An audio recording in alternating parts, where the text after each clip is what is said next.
1953, o químico Stanley Miller planeja um experimento para ver se as moléculas necessárias à vida podem ter se formado sob condições presentes na Terra ainda jovem.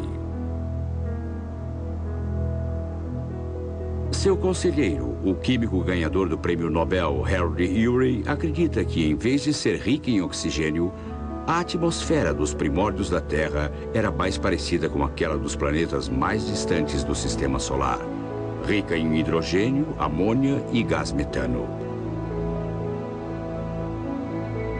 Mas pode a vida realmente ter começado sob essas condições? Esse era um problema científico de primeira classe.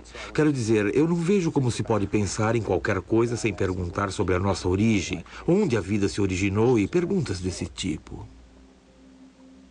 Miller e Urey constroem um aparato para fazer um modelo da Terra primitiva, um sistema de tubos e frascos de vidro onde água e gases atmosféricos podem circular, sujeitos a descargas de energia elétrica.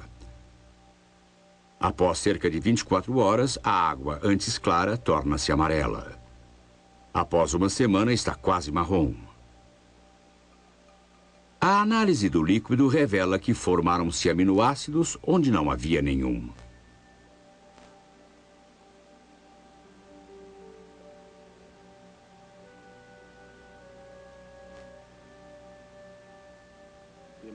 A quantidade de aminoácidos produzida era muito maior do que esperávamos obter. Bem, estávamos confiantes de que conseguiríamos muitos compostos orgânicos, mas obter um tão intimamente ligado à biologia foi a grande surpresa do experimento. Os aminoácidos formam as proteínas que, junto com o DNA, tornam a vida possível. E ainda assim, outros cientistas rejeitam a pressuposição mais básica do experimento. E se Miller e Urey estiverem errados sobre as condições na Terra há 4 bilhões de anos? Nos anos 50, pensava-se que a Terra, ainda jovem, tinha uma atmosfera rica em metano e amoníaco. Nesse tipo de atmosfera, é muito mais fácil fazer moléculas orgânicas e é fácil ver como fazer a bola rolar para a origem da vida. Mas a opinião consensual agora é que a antiga atmosfera provavelmente era rica em dióxido de carbono e não rica em metano. E nesse tipo de atmosfera é muitíssimo mais difícil produzir material orgânico. E isso começa a forçar você a considerar outras possibilidades. Em 1977, em Woods Hole, Massachusetts, uma outra possibilidade das origens da vida foi descoberta, quase que acidentalmente. Um submarino em miniatura chamado Alvin sai para explorar uma área do Oceano Atlântico onde o leito do mar recém-derretido está empurrando e afastando as placas tectônicas da Terra. A tripulação do Alvin descobre grandes jatos de água superaquecida saindo do leito do oceano com aproximadamente 370 graus Celsius. Respiradouros semelhantes aos de vulcões liberando fumaça negra. E o mais impressionante de tudo, estranhas formas de vida nunca vistas antes. Existem comunidades inteiras de organismos, desde bactérias a ciris até longos vermes tubiformes que ganham a vida colhendo a energia química desses respiradouros.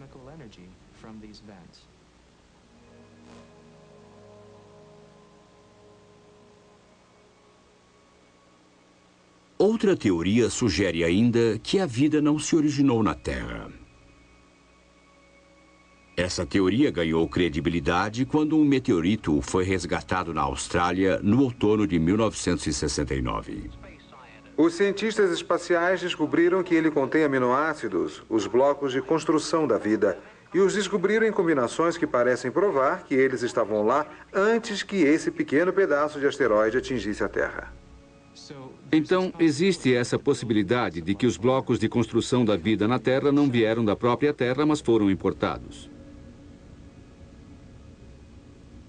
Na verdade, meteoritos seriam grandes o bastante para serem vistos se você pudesse olhar para eles. Eles queimam na atmosfera, mas se você é de tamanho microscópico, pode entrar na atmosfera da Terra e ser suavemente desacelerado e não ser torrado. As moléculas orgânicas e aquelas partículas microscópicas de poeira podem chegar intactas à superfície da Terra. A vida pode ter começado simplesmente porque um cometa ou meteorito se aproximou da Terra do jeito certo e na hora certa. A evolução da vida é impulsionada por eventos ao acaso. Então, por que não as origens da vida? No final dos anos 70, pai e filho cientistas americanos propõem que um outro impacto de meteoro ao acaso pode ser responsável pela maciça destruição de vida. Um evento ao acaso que também deu forma ao curso da evolução. No final dos anos 70, Walter e Luiz Alvarez estavam fazendo coisas que os geólogos adoram fazer. Eles simplesmente estavam medindo o índice de acúmulo de material. E isso foi na Itália, em Gubbio. Quando eles estavam medindo o índice de depósito, descobriram algo incomum, uma camada, uma região muito fina que tinha uma quantidade enorme de irídio. O irídio não é um elemento que ocorre naturalmente. Ele geralmente é trazido de fora para a Terra. É trazido a nós pelos asteroides e cometas que colidem com a Terra. Os traços de irídio que a equipe de Alvarez encontra na Itália vêm de estratos de rochas de 65 milhões de anos. Logo, outras camadas de irídio de 65 milhões de anos são encontradas em outras partes do mundo, como aqui no sul do Colorado. Essa data, por acaso, coincide com a época da história da Terra em que os dinossauros foram extintos, depois de prosperarem por mais de 150 milhões de anos. Esta é a fronteira KT.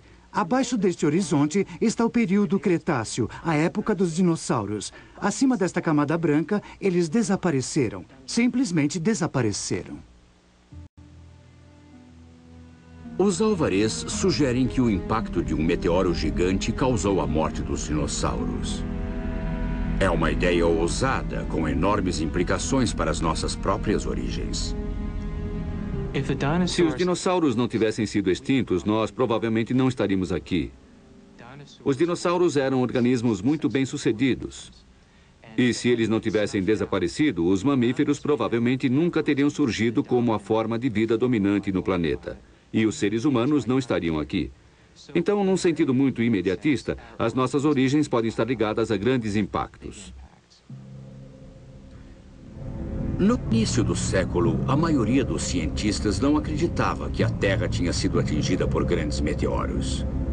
Mesmo as crateras como esta no Arizona, conhecida como Cratera do Meteoro, os geólogos acreditavam terem sido causadas pelas ações dos vulcões. Não havia nenhum consenso se as crateras eram vulcânicas ou se derivadas de impacto. Quando a maré mudou no final dos anos 50 e nos anos 60, em direção à crença de que certamente quase todas eram resultado de um impacto de meteorito, isso trouxe uma fenomenal nova compreensão à atividade no sistema solar. A exploração da Lua pelo homem em 1969 confirmou que as crateras lunares não eram o resultado de vulcões, uma crença geral desde a época de Galileu, mas o resultado de frequentes e maciços impactos de asteroides. Se a Lua tinha sido um alvo, por que não a Terra? Por que um impacto ao acaso não poderia ter eliminado os dinossauros? Apesar da teoria de Alvarez inicialmente ser ridicularizada, um pequeno grupo de cientistas começa a encontrar mais evidências nos estratos geológicos. Havia grãos de quartzo impactados, que significa deformação de quartzo, de um modo que só acontece em explosões gigantescas. Havia pequenas gotículas de rocha derretida, ou seja, pequenas esférulas de rocha que tinham derretido. Havia fuligem. Se você medir em todo o mundo e depois somar a quantidade total de fuligem nessa camada, há tanta fuligem que você tem de queimar a quantidade total de força no mundo hoje, ou 2 vezes essa quantidade. É difícil conceber a potência do choque que deve ter havido e os efeitos devastadores. Imaginem o impacto de uma ogiva nuclear típica multiplicada 100 milhões de vezes. Essa tempestade de fogo caiu sobre essa região. uma massa de temperaturas altíssimas. Os dinossauros literalmente teriam sido fritos por elas.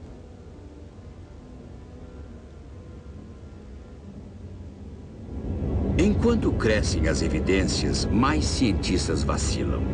Mas muitos permanecem céticos. Se tal impacto ocorreu, perguntam eles, então onde está a cratera? Tínhamos a camada, tínhamos o irídio, tínhamos a hipótese, mas não tínhamos a cratera. Não tínhamos a arma fumegante. Em 1991, os geólogos acham que chegaram lá.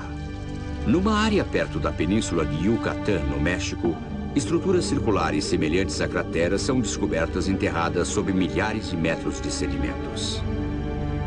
Amostras do núcleo retiradas da área indicam a idade e a natureza do material encontrado, que são as mesmas de outros materiais encontrados no mundo todo.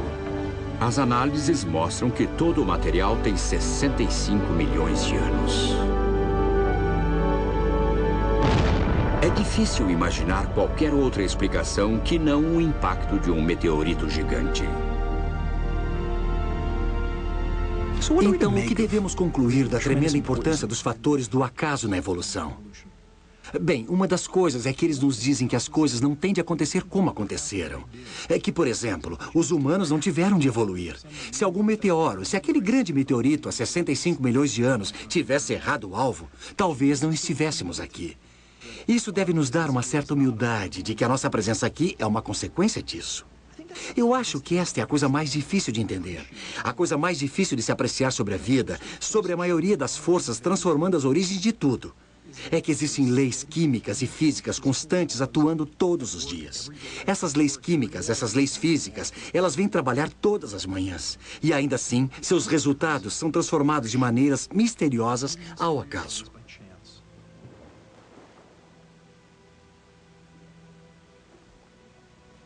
Eu acho que isso deve nos dar muito o que pensar sobre as atitudes que devemos tomar no futuro. Os humanos agora são uma força tão importante nesse planeta que temos a habilidade de causar um evento do acaso, de levar extinções a cabo, de transformar a Terra. E eu acho que nós somos o primeiro, o principal evento do acaso que realmente pode pensar nas consequências de suas ações. Acho que temos muita responsabilidade para levar ao próximo século.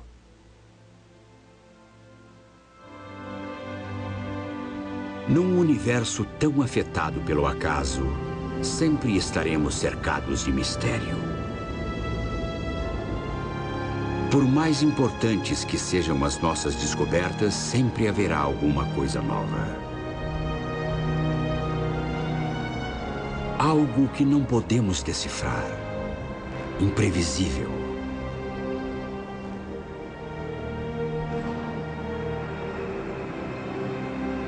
Nossa busca pelo entendimento continuará sempre. Nossa odisseia científica nunca terá fim.